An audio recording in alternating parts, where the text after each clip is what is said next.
What's up, everybody? It's Isaac from Alchemy, and this is episode 24 of the Alchemy Devlog.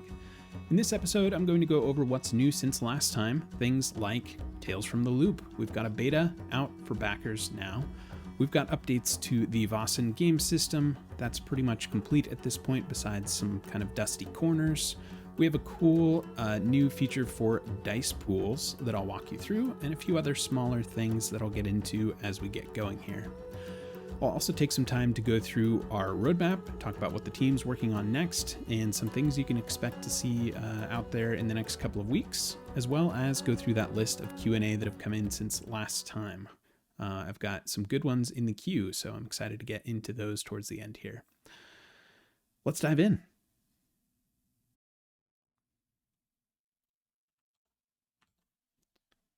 All right, first up, quick announcement. If you are at PAX Unplugged, you can come see the Alchemy team at our booth. We are in booth, what are we in? 3714. We are participating in this cool thing from the Merkborg folks called the Merkborg Corpse Run.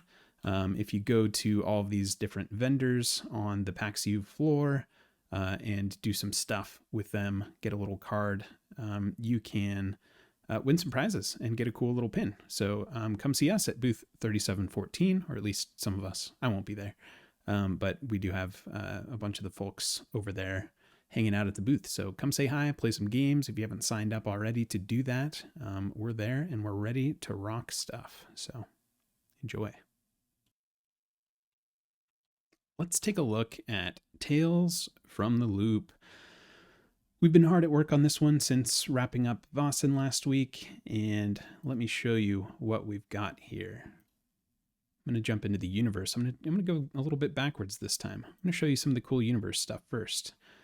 So we've got everything pretty much in here now. If you're a backer, you're going to be getting access to the enhanced beta version of Tales from the Loop, which has the really cool animated scenes and assets. But we've got the book and all of the characters here. You can pop in and read all of these articles, learn all about Tales from the Loop and how it works, as well as browse those NPCs with all of their stat blocks and whatnot. We have some pre-made characters ready to go, so you can quickly start up a game. And of course, all the scenes that you need to run the well, pretty much anything in Tales from the Loop, but particularly the pre-made adventures and whatnot. But there's some great kind of general purpose scenes in here as well. And of course, all the assets ready for you to download and use as you see fit. We also have the kind of expansion books for Tales from the Loop. Our Friends the Machines, Out of Time. We'll go into these. Out of Time, Things from the Flood, and They Grow Up So Fast. All ready to go. I believe Kickstarter backers will be getting beta codes for all of these today. Besides the starter set, I don't think we're sending that one out quite yet.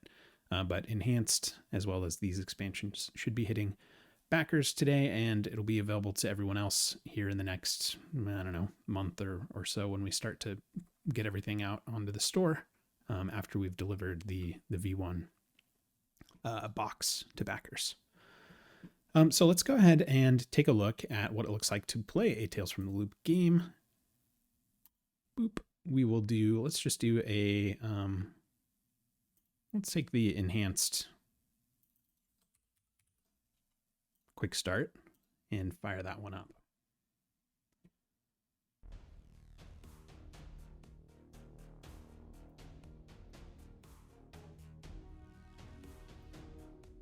Go ahead and turn off those settings because I don't need those for this game. And of course, we've got our Alchemy Enhanced music mix here, which is probably blasting you right now. Let me throw on my headphones so I can kind of go along with you on this journey. We've got the Alchemy Enhanced audio for this game. You can go between the different sort of moods here and mix them.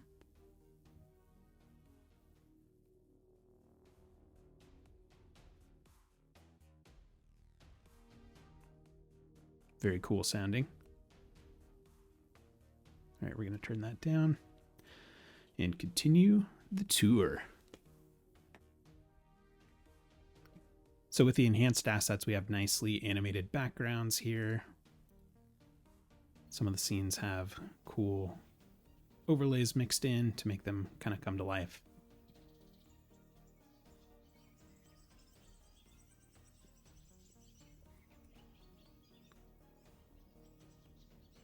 Going to add my test account here and start a player character.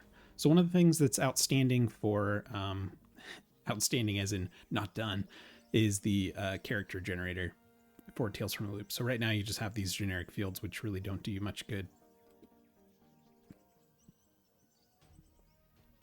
But I'm going to create Bobby here and go in to edit his character sheet. Here's all the fields. Some of them should look pretty familiar.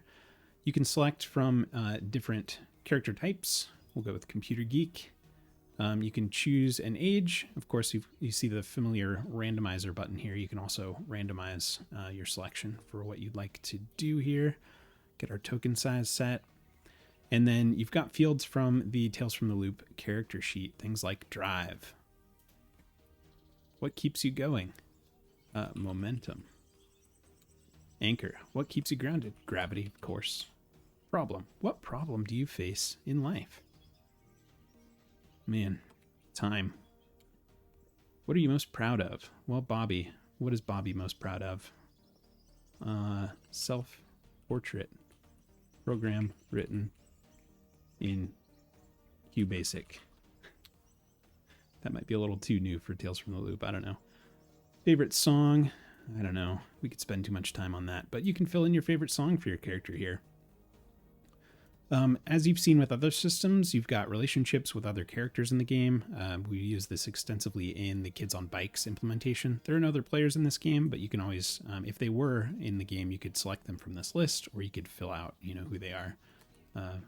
Relationship with Jenny and friends. And of course, the ever-present description. You can fill in the description for this character. And choose whether or not that is public for other players in the game to view. Stats-wise, we've got our body, tech, heart, and mind here, and these feed into the core set of skills below, sneak, force, etc. You can also add custom skills if you need to, and conditions when you have different conditions like upset, scared, exhausted. We'll say he's exhausted. Beyond that, you've of course got the core alchemy kit of equipment where you can add items, trackers, which the characters right now start out with luck and experience, and you can add more trackers as needed, and actions, so you can build out those attacks. So let's go ahead and save him, and that'll populate our skills panel here, where you can roll those skills, manage your actions, manage your equipment, and your extra trackers as a player. This is of course the game master side of things, so you see all the player stuff when I'm playing a character down below in the bottom left. As a player, you'd see those kind of spread out across the bottom left and bottom right as needed. So that is the player character side of things. We've also got non-player characters ready to go. A lot of them have been created already, so you can just pull in things like let's go with bringing in Olaf.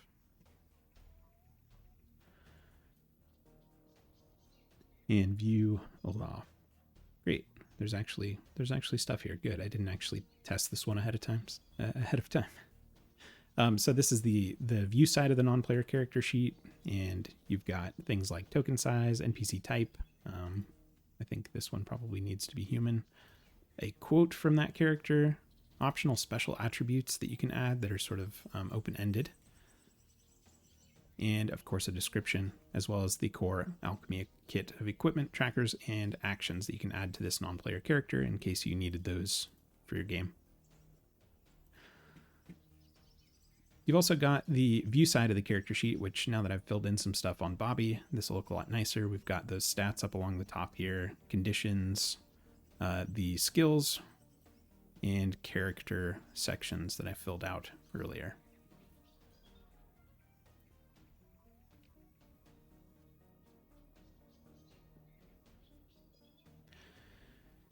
One thing to sort of step away from Tales from the Loop for a moment that we've changed since last episode, recently deployed this. Dice pools now show you the results of all the dice in that pool right on the card. So you don't have to jump into the details. You can just view them on here, right on the journal card itself, and it'll highlight successes and failures as well, which we're not doing too good on successes here for Bobby. There we go. There's a success. So nice improvement for those dice pool actions to give you a little bit more of a view into what's going on in that dice pool right away. And that's available for dice pool actions in any game, not just in Tales from the Loop. It's also in Vaesen or in custom games where you're utilizing dice pool actions. So those are the actions where you go here and you choose dice pool. That's going to show you all of the dice in there. All right, what's left for Tales from the Loop? Well, we still have a bit more content to put in, not a whole lot. I think there's maybe items, a few formatting things to work through. In terms of features, we do not currently have initiative implemented. So right now it's just the kind of basic drag and drop to sort turn order for if you need to track combat. And character generation. As you saw when I created a player character, I just filled in kind of everything from scratch, and I wasn't guided at all or given any options relevant to Tales from the Loop when I created the character. Working on that. It'll be out in the next week-ish, probably. But we didn't want that to hold up the beta of this system because there's lots to read, and you can get in and start playing around with characters right now and really even just play a game. So get in there and have fun if you're a beta tester or a Kickstarter backer rather, and let us know what you think. All right, speaking of Kickstarter stuff, we have some nice new updates to Vaesen. We've got initiative completed. Let's jump into the game from last time. We have initiative now, so let's get Magnus in here and let's throw a couple creatures in this scene as well. Make those visible. And I don't have Magnus online. Let me go ahead and bring Magnus online real quick.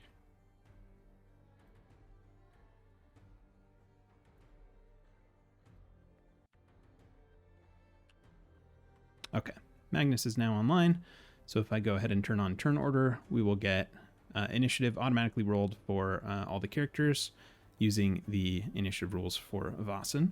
And obviously there's a little bit left to do here. It looks like we still have initiative results and AC of 0. Those are kind of holdovers from other systems showing up here.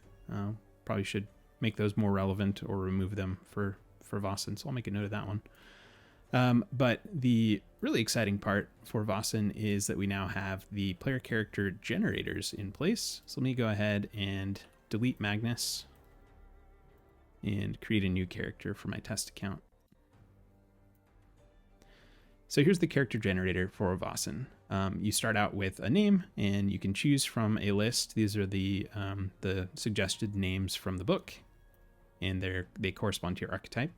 So you can randomly generate one of those. And as you change your archetype, the list of names will change along with it. So you get the names that are relevant for that archetype. But really up to you. You can choose how to do that. So each archetype gives you this nice little overview of what it is and some cool little art there in the corner for it. So you can kind of get an idea of the feel for each of the archetypes as you go to create your player character. And of course, you can just randomize them using this button like you've seen in other systems.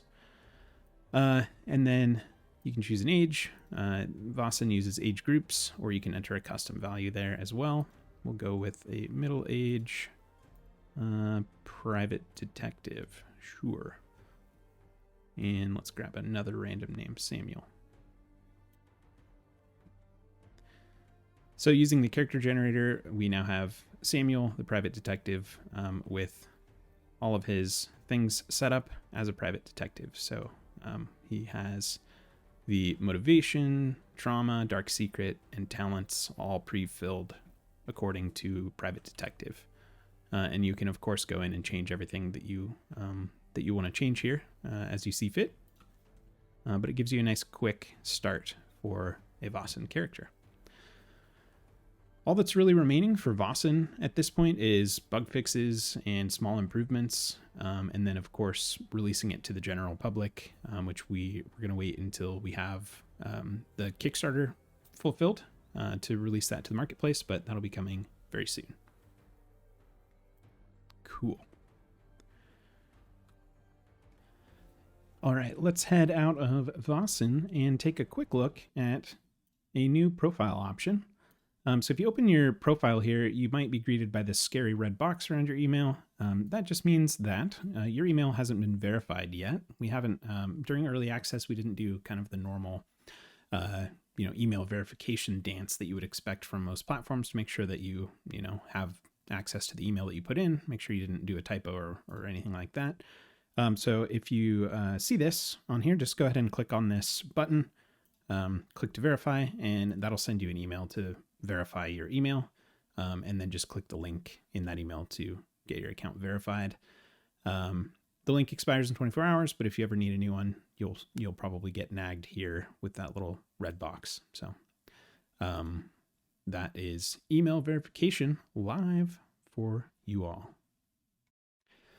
Let's talk about dice pools a little bit more. I'm going to head back into a Tales from the Loop game and set up a couple of actions to show you a few things. I'm just going to make GM actions here. Oh, by the way, we have a bunch of roll tables already created for Tales from the Loop, which is great.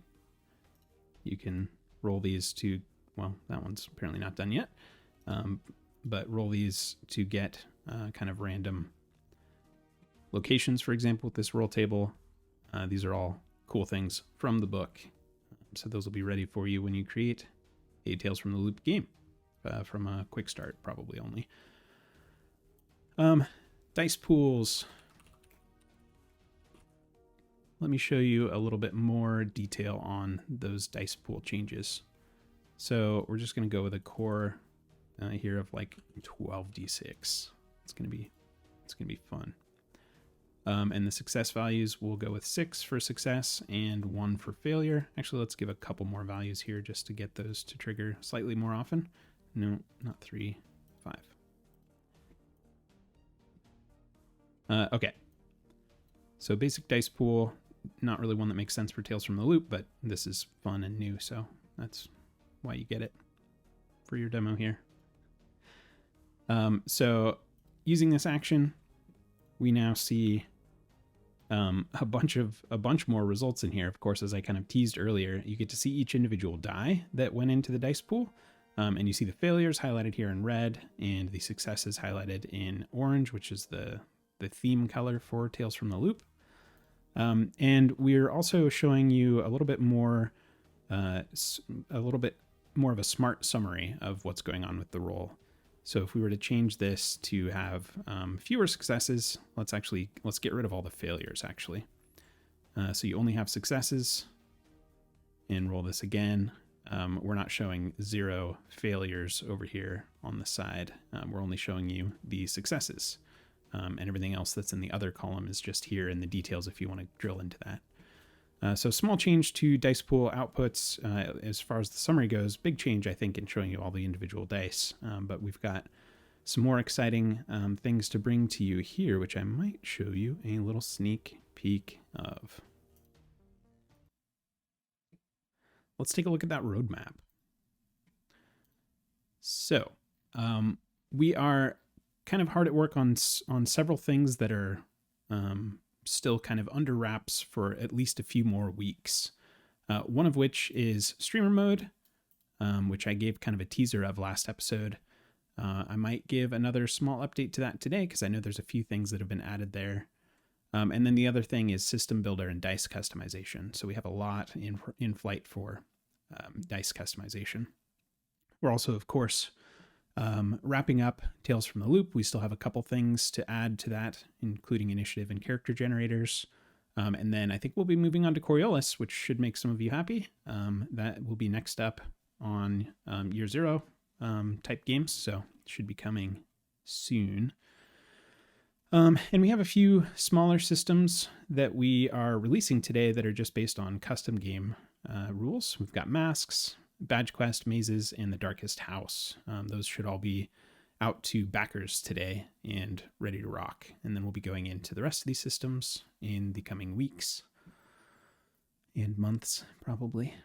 But we'll be communicating with you all as these things progress. Okay, sneak peek time. Let me jump over to my staff account here and show you all something cool that we're working on for the custom dice that we've kind of been alluding to. We're very much still working on this, and it's very much in flux. So we don't have anything super solid here to release yet, but I can show you a little teaser of what we're thinking here. So there's some spoilers on the screen already for what's going on. We've got, instead of the standard polyhedrals taking up space here in the Vaesen game, we have certain size dice pools, 1 through 6. And of course, these aren't just any old dice. Rolling one of these pools actually rolls very cool glyphs, like what you might see on some stylized Vaesen dice, including a D6 side with the Vaesen logo icon thingy here, which is very cool. So this is kind of a sneak peek at one way that we're working in some dice tray updates, and we're still very much in flux on how these are going to land and what they're going to do, but I gave you kind of a teaser of how that builder looked last time, where you could drag and drop and name dice and do all that stuff.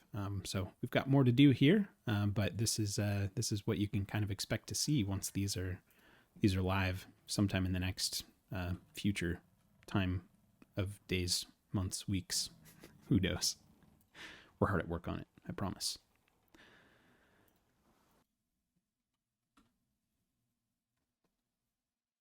Okay, I've got my local environment set up to show you a little update on how streamer mode's progressing now. So here's the game that I'm in. We've got an NPC named Maria here who's revealed. And I'm going to switch over to the streamer mode interface, and you can see here now, I think since last time, what's new is the NPCs and encounter are going to be dynamically shown up here in the top right. And then at the bottom of the screen down here, we've got the cameras for the party all across the bottom of the screen. And the camera for this guy is off, apparently. So probably, yeah. So this is a sneak peek at what we're putting together for streamer mode in terms of how the party and NPC/encounter fit in up here. So sneak peeky, pretty cool. All right, let's switch back over to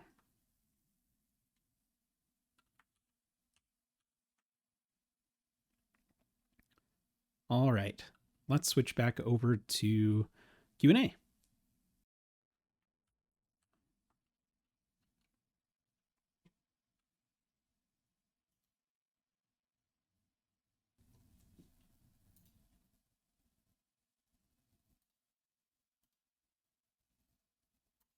'24. All right, first up, we've got a number of questions regarding maps and map integrations from Martin. Okay, I'll take these kind of bouncing back and forth between the question and the answer. First, is there any way that Fog of War could have a snap to grid feature? Yeah, love the idea. It's certainly feasible. We probably won't add anything like that until after V1. Once we have everything kind of stable for V1, this would be a great quality of life improvement for Fog of War. Definitely love that, and we will explore it. Second, love the Chepeku scenes and maps. Super happy when they integrated that with Patreon. Any chance of that happening with Chepeku Sci-Fi and Burrowbound? I wouldn't be surprised. I know Chepeku loves to integrate that stuff with Alchemy, so it'll probably happen, but I can't say for sure. Just stay tuned to those Patreons for updates on that. Third, I was wondering if there are further plans for the map phase functionality. It works by having the token in the same place across phases. Not great for multi-level dungeons. Current workaround is create a large image with all the floors combined and using Fog of War, hide parts. But it would be great to be able to use something better for that. Yeah, so map phases as they stand today, I would say are complete. They're functionally complete for what we want them to be. They are really only intended to support different phases of the same map. Things like day and night phases or rainy and sunny phases of a map. Something where something happens to the map and it changes. A castle wall gets destroyed and is on fire and you switch to a different map phase, but it's not a different sort of part of the same scene, I guess, in the way that we have designed that feature. So, in types of situations where you would expect tokens to remain in the same place, I think it's a great fit. But we definitely hear about folks using map phases to run different levels of a map. And I would say that's the way that we've implemented the feature isn't a good fit for that. So I would recommend for now, definitely doing what you've mentioned, either having a large tactical map with all the levels split out. I think this is probably the best approach right now. Have all the levels split out into the same tactical map and then fog the parts as needed. And then you can move tokens between levels that way. You could also use separate scenes, one scene per floor. But the disadvantage of that approach is, of course, that you wouldn't be able to kind of run multiple floors at the same time. If one part of the party goes up to the second level, but everybody else is still in the first, you have to switch back and forth between scenes a lot, which could be disruptive, especially with combat encounters and whatnot. So I would say for now, your workaround of putting everything into one tactical map is probably the best, and stick with that. But we do hear about this a lot, and I think we can probably do some things to support it in a better way. So expect some post V1 enhancements from us on that. Lastly, tangentially related to maps, are there any plans for the community to share scenes and assets in some sort of community hub? Yeah, we have ideas around a community sort of sharing feature, public things, but I don't have anything to announce today, but stay tuned. All right, next up, City of Mist. Can we get an update on support for City of Mist from just here? Let's take a look. I know we have some things that we've done for City of Mist. Let's just see what it's like. Sorry, anybody who's working on City of Mist and didn't want to show this. Let's take a look. So I know we've ingested a lot of the content. We've got the Master of Ceremonies toolkit with lots of really cool articles here. Look at all this art. We've got the player's guide, all these articles. And we've got the enhanced edition with all of those articles here again. Let's jump into one of them. Downtown. Very, very cool. This is going to be an amazing universe when we have this all done.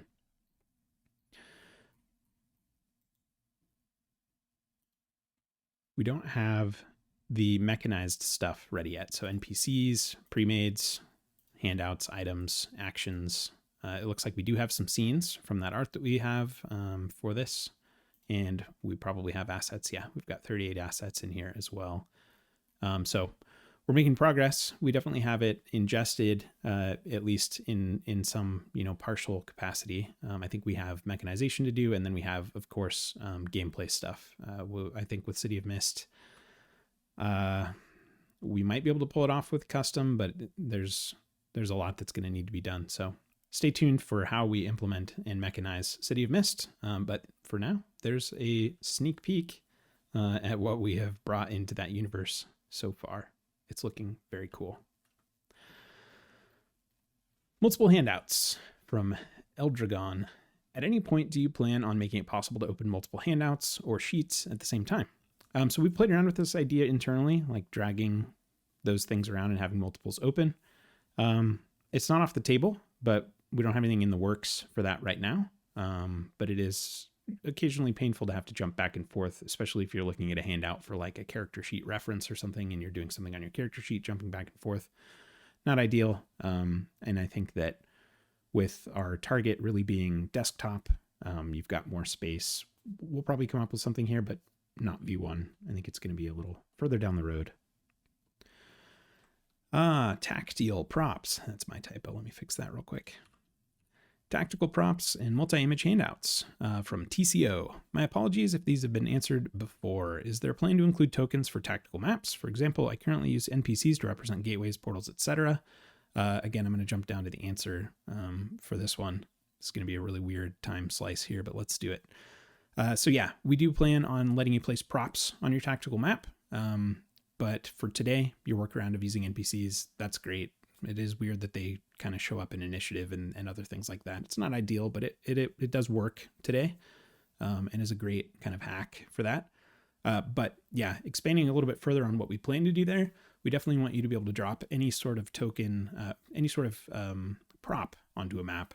Basically just take an asset, drop it onto your map, scale it, size it, rotate it, show or hide it, and manage those in a nice user-friendly way so that you can put down different props as needed for things like gateways and portals, as you mentioned, or anything else. Something that's not quite an NPC, but needs to show up in tactical mode.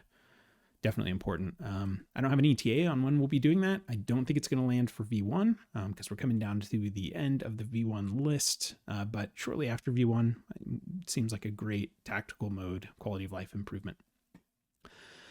Second, is there a plan to allow multiple images in one handout? So I can think of two ways to do this today. The first one requires a couple of steps, like uploading your images somewhere, maybe as universe assets, but you can embed images in Markdown. So you could copy the link to those assets and then embed them in the Markdown. You can check our Markdown knowledge base article on how to do that, and then just put them in that handouts body, and then it'll show up as, multiple. You could put multiple images within text or without text even all along in there.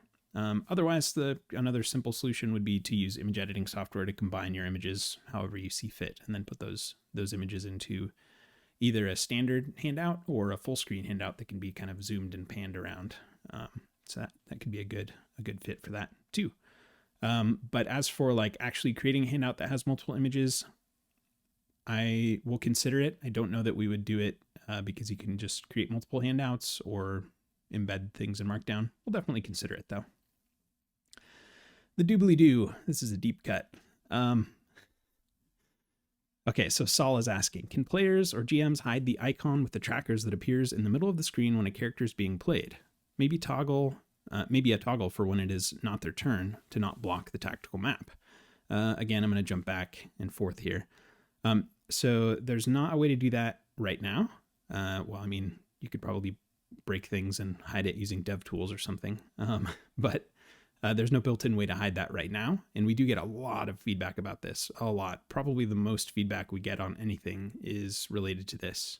We even removed it at one point in the past, and we got just as much backlash for it being gone as feedback that we get on it being there and taking up too much space. So your idea of a toggle to like hide it temporarily or get it out of the way, that's definitely kind of the direction we're thinking with this, some sort of way to get rid of it and maybe even other parts of the UI to show more of what's going on temporarily and bring it all back when you need it. We'll do something there, but no ETA.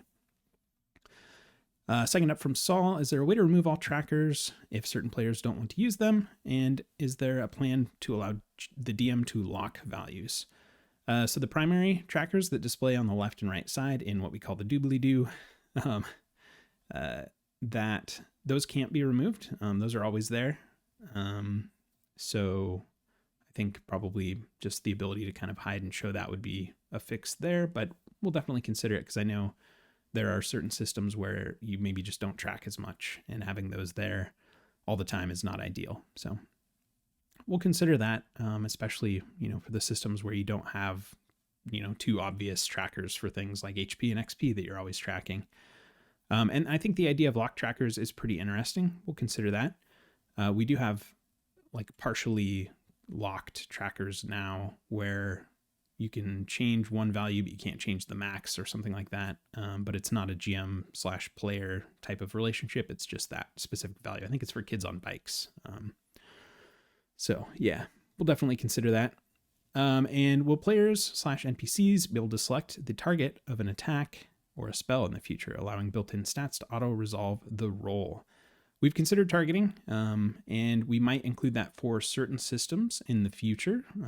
But the most important thing for us, and the reason we haven't done this so far, is it steps a little too close to automation than we're comfortable with. We never want to remove agency from the GM to resolve any situation, and this is a slippery slope to kind of taking that away from the GM if not done carefully. There are, of course, ways that we could do it carefully where the GM gets to review that and, choose what happens. But we always want to give the GM the power to fudge things and control the narrative more than we want to fully automate everything. So you're just playing a, kind of video game on rails.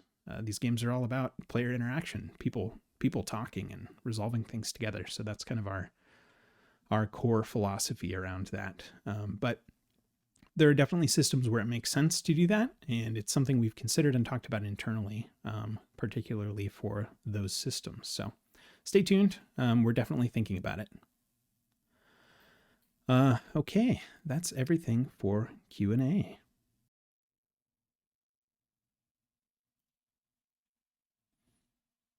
And that wraps episode 24 of the Alchemy Devlog. Thanks for watching. Thanks for tuning in this episode. I hope you enjoyed it. If you did, head on down below, click that like button, subscribe, and get notified for future updates from us. We've got devlogs coming out every week, but we also have more content that we're going to be putting out on YouTube soon. So stay tuned for that exciting stuff. And again, shout out for PAX Unplugged. If you are there in person this weekend in Philadelphia, head by our booth, say hi to the folks that are there. You can play some games at our booth too. We've got people running, I think it's Pirateborg, Merkborg, and Vastgrim at our booth. And you can sign up for games or just come by and hang out, chat with people. It's always a good time at those cons. So definitely stop by. All right. Thanks for watching. Let's go play some games.